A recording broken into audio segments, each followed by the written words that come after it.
But there's been a little bit of Mist of Pandaria news that I want to talk about, and I've actually been on the PTR today and tested the new Celestial dungeons, and to be honest with you, yeah, I mean, they're exactly what we would expect. They're not difficult, but they are a bit more fun than just the normal dungeons, and we'll talk about that in a second. But firstly, they are actually opening Throne of Thunder for a third PTR test on December the 2nd at 10 AM PST, and that's going to run through till December the 4th. I've not done any PTR testing at all, with neither of the other PTR tests, because I'm not playing on NA anymore. I'm actually currently leveling from 80 to 90 on a Druid in Mist of Pandaria again, but on EU, to at least get a character ready to casually see out the expansion. Because, as many of you probably already know, yes, I'm playing retail. I'm actually getting ready for TBC again. I don't know why I'm doing it, but I've got to see Karazhan. And the vast majority of our guild was pretty much burnt out on NA, so I've just ended up back on EU. If you've watched me for any length of time and you've sort of followed my journey through, well, all of Classic since 2019, when the guild kind of just made the decision to just call it a day,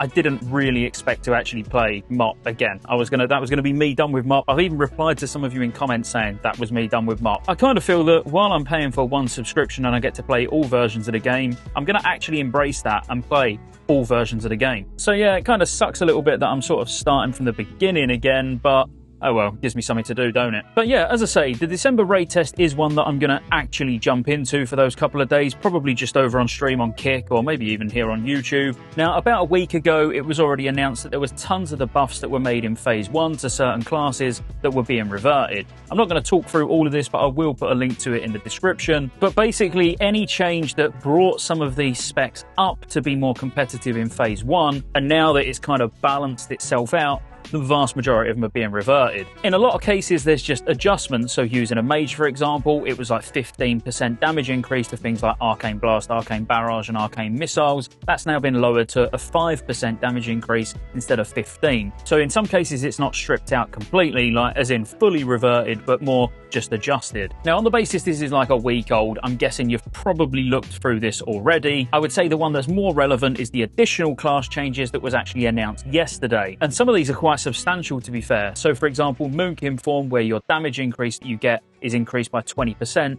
This was actually 10% on the PTR and 25% in Phase 1. So for the first couple of rounds of tests, if you was a Boomy, you would have been running with 10% increased damage. Now it's going to be 20%, which is nice because Boomies needed that. And from what I'm reading, Shadow Priest really needs some love as well that they've not gotten. The same goes for Treants, where actually it was 9.1% now, so what you'd be used to on live, whereas if you was on the PTR, it was only 3.64%, now it's up to 5.1%. So in general, without going through all of these, you'll see that there's kind of a middle ground between what you're used to on live, what you had on PTR, and then what you're going to get now. So Savage Roar as another example. Savage Roar has gone up by 3% damage now, where it was actually 0% on the PTR, but you was used to it as 5% during Tier 14. The one that I absolutely love is the base damage of Tiger's Eye Brew, where the stack is increased now to 5% per stack, where it was 3.5%. I'm just hoping that they've actually tested with this with Rune of Reorigination, because what I've been playing around with, even with unoptimal gear, you know, I've not like sat and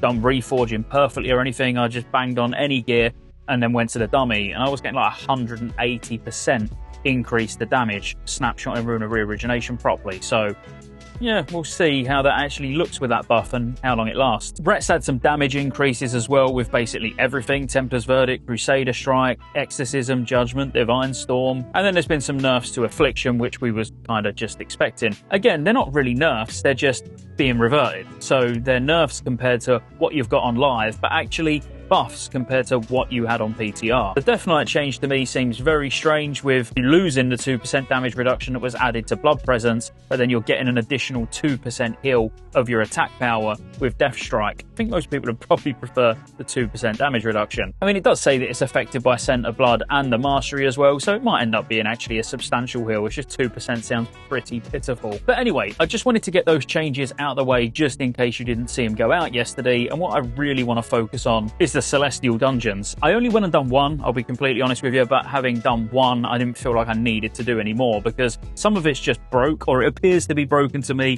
and everybody in the party that I was with, but it gives us a good idea on what it's going to look like. So the enemies have got 35% increased damage now and 125% increased health. With the levels of gear that we was in, all of us would have been like full Throne of Thunder Biss.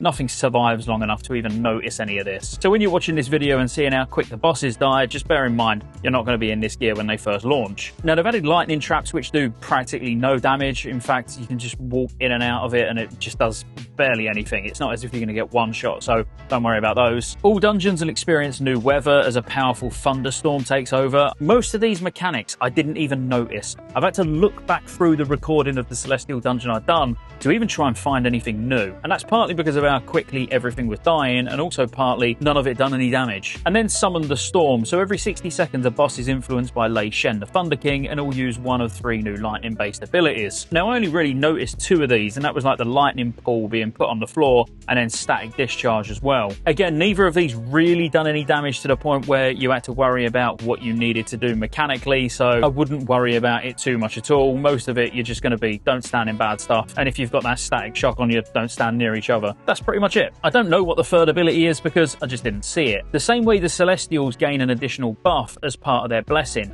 So while in combat, the power of the Celestial slowly charges and will allow players to summon a servant of their chosen Celestial to cast an ability to assist them.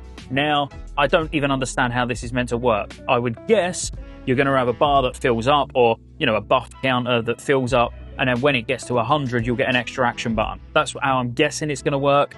At the moment, none of this seemed functional, and pretty much all of the group was using all 4 of the Celestials between us, and none of them worked. We couldn't work out how you was meant to build power, how you was meant to physically spend it, even if you did build it. So at the moment, that don't seem functional, but what I'm guessing again is once you fill the bar up, an extra action button will appear and you press it. Now, I went through the Wowhead database and looked at all of the abilities or new spells that were added in the latest build, and you can see the power of Chi-Ji, power of Yulon, Nizuao and Zuen, and then there's loads of other abilities that have been added, like them being energized. Now, the things that I noticed there are things like Jade Fire Breath, Breathing Fire, Reckless Quake, which looks like it's going to be Earthquake, and all of these look to me, when you go by the icon, that they would be associated with a specific Celestial. Now, I am just guessing it, speculating, because there's no details on what these abilities actually do or what they're tied to, but you would kind of guess that Jade Fire Breath would be something that you call in Yulon to do when you get fully powered up, and then you would think that Earthquake would be something that Nizuao does, because it deals like 75k damage to all enemies within 0 yards. I'm guessing that's going to be like 5 or 6 yards, and it stuns them and reduces their armor by 100% for 2 seconds. Again, this is just pure speculation, just going by the new spells that have been added and then trying to tie them into